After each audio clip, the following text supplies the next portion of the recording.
name is Samantha Walter, and my informative speech is going to be over the game of pool, or also known as billiards. Billiards started as a lawn game, like the game of croquet or something like that. It started in the early 15th century. It was mainly in Northern Europe and France at the time. The game moved indoors to a wooden table with green felt to represent grass. Then the edges were put on so that the balls would not fall off the table.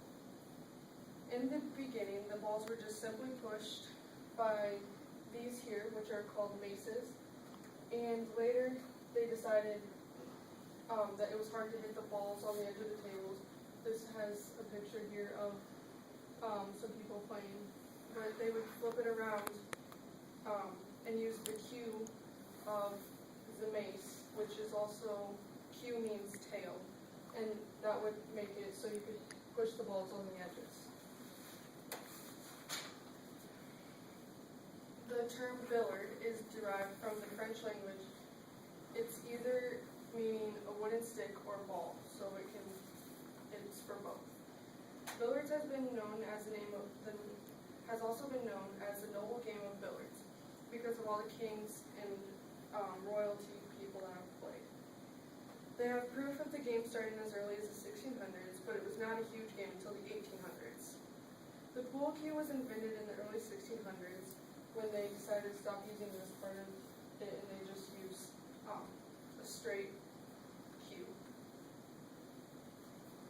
Only men were able to use the cues to begin with because they were afraid the women would break the cloth. Rails were just used to keep the balls on the table, but as the more they played, they realized that the balls bounced off and you could make it around other balls on the table. So they started using that as a way of playing pool as well. That's when they got bank shots. It grew very rapidly in the 1800s and began using different methods for playing. One of the different things that they started using was chalk, which created friction between the tip of the cue and the ball.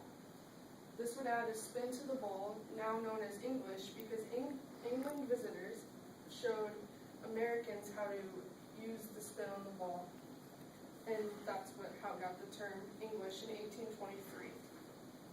In 1829, the two-piece cue was invented, which is one that can just be put into a case, which I have back there. In 1835, they started making tables out of slate. That still had felt on it, but they also changed the colors of the felt. In 1839, when Goodyear started using more rubber, they decided to add rubber to the sides of the pool table so that the balls bounced better. From 1770 to the early 1920s, English billiards only used 3 balls and 6 pockets, with a rectangular table. Now, this game is better known as snooker, but it has 22 balls instead of the original 3. In the 1870s in the early 1870s, the dominant American billiard game had 4 balls, usually played on 11 or 12-foot tables with 4 pockets. Points were made by the number that was on the ball was amount of points that you got when the ball went into the pocket.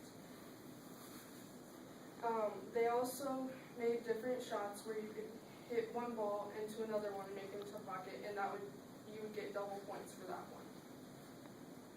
The word pool means a collective bet. Pool rooms were then made because people bet on the game when they were playing it. Now, today they have another kind of pool, and the standard game of pool is 8-ball, which you have 15 balls, and you have 7 solids and 7 strike balls, and then the 8-ball. You want to hit them in any order for the standard 8-ball game, and then when you get them all in, you want to make the 8-ball in. Then there's one called ball in hand, but the rules are just a little bit different, where if you scratch and the cue ball goes into the table, you can put the cue ball anywhere on the table to hit in your next ball. Otherwise, in standard 8, if you scratch, you have to put it into the kitchen, which is just at one side of the table. something that I found very interesting since I've played pool on a regular basis was that when it first started that women were not allowed to play. It was a very manly sport at first. There were a lot of smokers and big betting people that would go in and bet on other guys that were playing pool at the time. They forbid women to be accepted there. Nonetheless, women were very excited and wanted to get into there and play. And so in the early 1920s is when women started to play. Now today there are more women playing, and they are just as good as the guys can be. Thank you.